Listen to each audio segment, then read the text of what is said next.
အလုံးပဲမင်္ဂလာပါနားဆင်သူကိုင်းစိတ်ချမ်းသာကိုချမ်းမှာပါစီတော့ဆူတောင်းပေးရင်ဒီကနေ့ရဲ့စိတ်ဝင်စားစရာရှင်းလင်းတင်ပြချက်လေးကနေနှွေးထွေစာချူဆိုလိုက်ပါတယ်ဒီနေ့မှာတော့ကျွန်တော်တို့နေ့စဉ်ပေါ်မှာအမတ်တမဲ့တီလို့မိနေချပေမဲ့တကယ်တမ်းကျတော့ဘာသာတရားရဲ့သဘောတရားတွေစွမ်းရင်တဘာဝကိုလေ့လာတဲ့ရှေးအောင်ပြရရက်တီရအလုံးကိုအားရကြီးမလာတဲ့အမကကူကြောင့်ကိုနက်နက်ရှင်းရှင်းဆွေးနွေးသွားကြပါမယ်အဲ့ဒါကတခြားမဟုတ်ပါဘူးကွယ်လွန်သွားတဲ့ချက်ခင်ရသူတွေရဲ့အသုံးဝဆောင်ပစ္စည်းတွေကိုဆက်လက်သိမ်းဆည်းပြီးသုံးစွဲနေခြင်းရဲ့နောက်ွယ်ကလျှော့ဝှက်အန်တွေပဲထပ်ပါတယ်ကဲဒီအကြောင်းကိုတေချာလေးလေ့လာကြည့်လိုက်ကြရအောင်ဗျာလူဘဝဆိုတာအလွန်တူတောင်းပါတယ်လူတစ်ယောက်ကွယ်လွန်သွားတဲ့အခါရုပ်ခန္ဓာကိုယ်ကြီးဖောက်ပြန်ပျက်စီးသွားပေမဲ့မျက်စိနဲ့မမြင်ရတဲ့ဝိညာဉ်ရေးရစွန့်ရင်တွေကတော့ချက်ချင်းပျောက်ကွယ်မသွားပါဘူးဒီတော့မေးစရာရှိလာတာကလူတွေဟာကွယ်လွန်သူရဲ့ပစ္စည်းတွေကိုဆက်သုံးနေကြစေလားဆိုတာပါပဲအဖြေကတော့သုံးနေကြစေပါပဲဒါပေမဲ့ဒီလိုသုံးဆွဲခြင်းဟာတကယ်တော့အလွန်ကိုကြောက်စရာကောင်းတဲ့ကျိုးဆက်တွေရှိလာနိုင်ပါတယ်ဗုဒ္ဓဘာသာမှာဥပါဒံလို့ခေါ်တဲ့ပြင်းထန်တဲ့ဆွဲလန်းတွယ်လာမှုဆိုတာရှိတယ်လေတေဆုံးသူတဲ့နောက်ဆုံးအချိန်မှာသူတို့အနိကဆုံးထုံးဆွဲခဲ့တဲ့ရဝတ္ထုဖြစ်စီတွေဟာသူတို့ရဲ့အကန်စိတ်ဆိုတဲ့စွမ်းရည်တွေကိုအပြင်းထန်ဆုံးဆုပ်ယူထားလေရှိပါတယ်ဒါပေမဲ့ကြံရစ်သူမိသားစုဝင်တွေဟာတောက်ကမီတောက်လောင်နေချိန်မှာဒီဥပါဒံဆိုတဲ့အစွဲကြောင့်ကွယ်လွန်သူရဲ့အငွေ့အသက်ကျန်တဲ့ဆိုပြီးပစ္စည်းတွေကိုစုပ်ကင်ထားတဲ့ကြပါတယ်ဒီလိုလုပ်ခြင်းဟာကွယ်လွန်သူရဲ့နာကျင်မှုတောကနဲ့မင်္ဂလာမရှိတဲ့စွမ်းရည်တွေကိုကိုယ့်ရဲ့ခန္ဓာကိုယ်ပေါ်တက်ရိုက်လွှမ်းခြုံလိုက်တာနဲ့အတူတူပါပဲဗုဒ္ဓမြတ်စွာဘုရားရှင်ကတပ်ပေသင်္ခါရအနိစ္စသင်္ခါရတရားတို့ဒီမမြဲဘူးလို့ဟောကြားတော်မူခဲ့ပါတယ်ဒါပေမဲ့ပူဆွေးတောကရောက်နေချိန်မှာဒီအနိစ္စတရားကိုလက်မခံနိုင်ကြတော့ဘူးလေအဲ့ဒီအခါကြံရစ်သူတွေဟာဒီပစ္စည်းတွေစီကနေနှစ်သိမ့်မှုကိုအမှားယွင်းဆုံးရှာဖွေတတ်ကြပါတယ်တကယ်တော့ဒါဟာစစ်မှန်တဲ့မဂ္ဂီယာကိုဂုဏ်ပြုတာမဟုတ်ပဲဆင်းရဲဒုက္ခကိုပွေ့ဖက်ထားတယ်လို့ဖြစ်နေတယ်ဆိုတာတတိပြုရမှာပဲအရေးမြင့်မှတ်တမ်းတီအရာဆက်လက်အသုံးပြုဖို့အန်ဒီရဲ့အများဆုံးပစ္စည်း၃မျိုးရှိပါတယ်အဲ့အရာတွေကတော့အဝတ်အစားတွေအရာမွေးရတွေနဲ့တန်ဖိုးကြီးလက်ဝဲရနာတွေပဲဖြစ်ပါတယ်ဒီ၃မျိုးစလုံးဟာကွယ်လွန်သူတွေစွန့်ရင်တွေကိုအများဆုံးစုပ်ယူထားတာတဲ့ຢာတွေပါတစ်ခုချင်းစီကိုအသိစိတ်ဆက်ကြည့်ကြအောင်ပါဓမ္မဆုံးအနေနဲ့အဝတ်စားတွေအန်တရားပေါ့အဝတ်စားဆိုတာလူခန္ဓာကိုယ်ကထတဲ့ချွေးနဲ့အညစ်အကြေးတွေကိုနေစဉ်နဲ့အမြဆုပ်ယူရတဲ့ຢာပါအထူးသဖြင့်လူတယောက်ဒီအန်ဆဲဆဲမီမှာခံစားရတဲ့ယောဂဝေနဲ့ပြင်းထန်တဲ့အပူတဲ့တင်းမင်းကကြောက်ရွံ့တဲ့စိတ်ကြောင့်ထွက်လာတဲ့ချွေးစေးတွေနဲ့နာကျင်မှုတွေအလုံးဟာအဲ့ဒီဝက်ဆိုက်ထဲမှာအနှဆိုင်ဆုံးစီးခဲ့နေတယ်ဆိုရင်တကယ်အဖြစ်အပျက်တစ်ခုကိုပြောပြမယ်နော်အမျိုးသမီးငယ်တယောက်ဟာဆုံးမသွားတဲ့အတော်ဖြစ်သူအမြဲဝတ်လိရှိတဲ့အင်ဂျီလေးကိုအလွမ်းပြေယူဝတ်ခဲ့ပါတယ်အစပိုင်းမှာစိတ်သက်သာရပေမဲ့ရက်ပိုင်းအတွင်းမှာပဲအကြောင်းရင်းမရှိဘဲမဲကွင်းတွေညိုလာတယ်နေခင်းဘက်မှာတော့ခြေဖျားလက်ဖျားတွေအေးဆက်လာပြီးအတော်ဖြစ်သူကလာခေါ်နေတယ်လို့အိမ်မဆိုးရီခဏခဏမက်လာပါတယ်ဒါဟာတရား၆တာမဟုတ်ပဲအေးဆက်တဲ့တေမင်းနမန်စွမ်းရင်ကသူမရဲ့တက်ကြွတဲ့အသက်စွမ်းရင်ကိုဖိနေလိုက်လို့ပါပဲအဲ့ဒီဝတ်တွေကိုဖူးကြီးเจ้าမှာသွားဆွန့်ပြီးအမျှဝေပေးလိုက်မှသာသူမရဲ့ကျမရဲ့ပုံမှန်ပြန်ဖြစ်သွားပေပါတယ်ဆိုတော့အရေးကြီးဆုံးအချက်ကဘာလဲဆိုရင်ကွယ်လွန်သူရဲ့အဝတ်အစားတွေကိုလုံ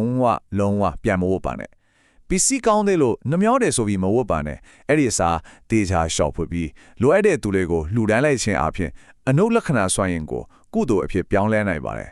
်ဒါမှမဟုတ်ရင်လည်းအပြီးတိုင်စွန့်ပစ်လိုက်ပါအတိတ်ကိုစုကင်ထားခြင်းဟာပြစ္ဆုတ်ပင်ကိုဒုက္ခပေးတာပါပဲဒုတိယအချက်ဖြစ်တဲ့အိယာရီစီသွားကြရအောင်လူတယောက်ရဲ့ဘဝမှာ၃ပုံတစ်ပုံကိုအိယာပေါ်မှာကုံဆုံးကြတယ်လေအိတ်ဆက်ချင်းဆိုတာခန္ဓာကိုယ်ရဲ့စွမ်းရည်တွေကိုဖွင့်ချလိုက်ပြီးပဝန်းကျင်ကစွမ်းရည်တွေကိုအကာအကွယ်မဲ့စွာဆွတ်ယူတဲ့အချိန်မှာစဉ်းစားကြည့်ပါ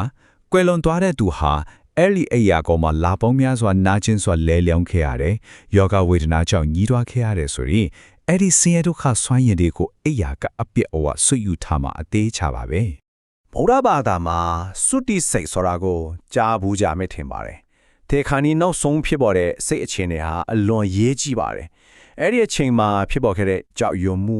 နာကျင်မှုနဲ့တွေ့တာမှုစွန့်အင်တဲ့အားလုံးဟာအဲ့ဒီမွေရာနဲ့ခေါင်းအုံးတွေကိုအပြစ်ဝစီစဉ်သွားပါတယ်